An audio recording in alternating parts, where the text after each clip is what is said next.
नमस्कार, मी कल्पना माय dream home and किचनमध्ये तुमच्या सगळ्यांचं अगदी मनापासून स्वागत करते। तर आज आपण अगदी समोशासारखी खुसखुशीत अशी अळूची वडी तयार करणार आहोत। अगदी वेगळ्या पद्धतीने, अजिबात न वाफवता किंवा न उकडता आज आपण झटपट अशी 10 ते 15 मिनिटांमध्ये तयार होणारी कुरकुरीत अळूवडी तयार करतोय। तर चला बघूयात कशी करायची ते। अळूची वडी तयार करण्यासाठी इथं मी 10 ते 12 एवढी अळूची पानं घेतलेली आहेत। इथं तुम्ही पानं बघा, अगदी बारीक पानं मी वापरलेली आहेत। अळूची अशी बारीक पानं जर वापरली तर अळूवडी आहे ती अजिबात घशात चरचर करत नाही, त्यामुळं इथं ही पानं आहेत ती वापरायची आहेत। जर मोठी पानं वापरली तर ती थोडीशी चरचर करतात। अळूचे मी इथं देठं काढून घेतलेले आहेत। ही देठं आहेत तेही आपण भाजीमध्ये टाकणार आहोत, त्यासाठी इथं ही देठं आहेत ती आपल्याला टाकून द्यायची नाहीत। इथं बघा, सगळ्या अळूच्या पानांची मी देठं काढून ही पानं आहेत ती स्वच्छ अशी धुवून घेतलेली आहेत। आता यानंतर आपल्याला ही पानं आहेत ती एका कपड्याने स्वच्छ अशी पुसून घ्यायची आहेत। याच पद्धतीनं मी सगळे अळूची पानं पुसून घेते। अळूवडी तयार करण्यासाठीचं आपण इथं पीठ तयार करून घेणार आहोत। त्यासाठी इथं 1 वाटी एवढं मी बेसन घेतलेलं आहे आणि 1 चमचा एवढा यामध्ये रवा टाकून घेतलाय।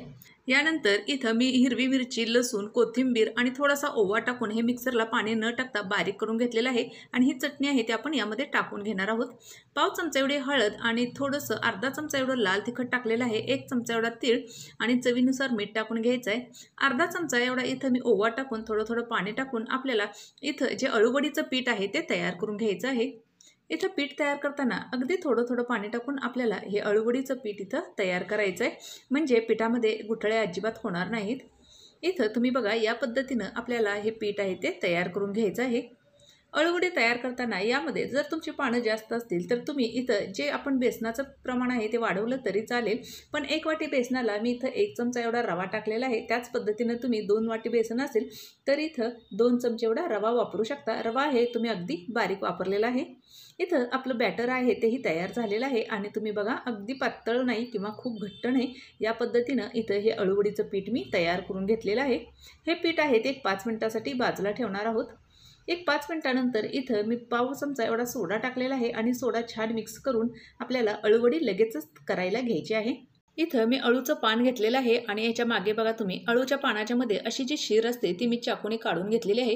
इथं जर नाजूक असेल तर ती ठेवली तरी चालेल, पण इथं थोडीशी मोठी होती म्हणून मी ती काढून घेतलेली आहे। आता यावर चमच्याने अगदी थोडं बेसन पीठ टाकून आपल्याला छान असं पसरवून घ्यायचं आहे। इथे बघा, या पद्धतीनं मी अगदी 2 चमचे एवढं बेसनाचं पीठ टाकलेलं आहे आणि छान असं यावर पसरवून घेते। इथं अळूच्या दोन्ही बाजूला मी थोडी बाजूला जागा ठेवलेली आहे, कारण आपण जेव्हा ह्या अळूवडीची घडी करतो त्यावेळेला जे बेसन आहे ते बाहेर येतं। यानंतर आपल्याला या अळूच्या पानाचा छान असा बारीक रोल तयार करून घ्यायचा आहे।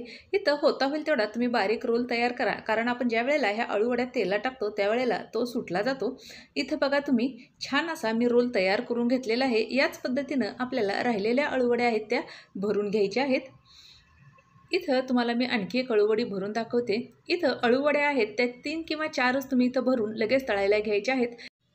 पहिल्याप्रमाणेच आपण याही अळूच्या पानाचा छान असा रोल तयार करून घेऊयात। इथे तुम्ही बघा, अगदी बारीक असा मी रोल तयार करून घेतलेला आहे। या पद्धतीनंच मी 3 ते 4 अळूवड्या आहेत ते इथं तयार करून घेतलेल्या आहेत। इथे आपल्याला एकदमच भरपूर अळूवड्या तयार करून ठेवायच्या नाहीत, 4 अळूवड्या तयार करून ह्या तळून घ्यायच्या आहेत। इथे 4 ते 5 एवढ्या मी अळूवड्या तयार केलेल्या आहेत। इकडे आपलं तेल आहे तेही गरम झालेलं आहे। आता या अळूवड्या आपण तेलात टाकून तळून घेणार आहोत। मोठ्या ते मध्यम आचेवर आपण या अळूवड्या आहेत ते इथं तळणार आहोत। इथे तुम्ही बघा, अळूवडी टाकल्यानंतर लगेचच त्याचे जे पदर आहेत ते सुटलेले आहेत। याच पद्धतीनं आपल्याला ह्या अळूवड्या आहेत त्या मध्यम ते मोठ्या आचेवर तळून घ्यायच्या आहेत। इथे तुम्ही बघा, एका बाजूने अळूवडीचा रंग बदलल्यानंतरच मी ह्या अळूवड्या आहेत त्या पलटून घेतलेल्या आहेत आणि परत आपल्याला 1 ते 2 मिनिटापर्यंत ह्या अळूवड्या छान कुरकुरीत होईपर्यंत तळून घ्यायच्या आहेत।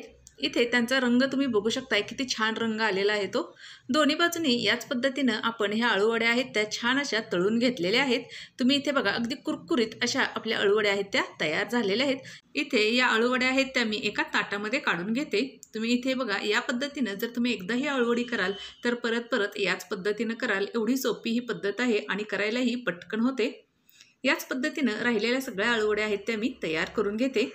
इथं आपले सगळे अळूवडे आहेत ते मी तयार करून घेतलेले आहेत आणि तुम्ही इथे बघा अगदी कुरकुरीत समोशासारख्या आपल्या अळूवड्या आहेत ते इथं तयार झालेल्या आहेत।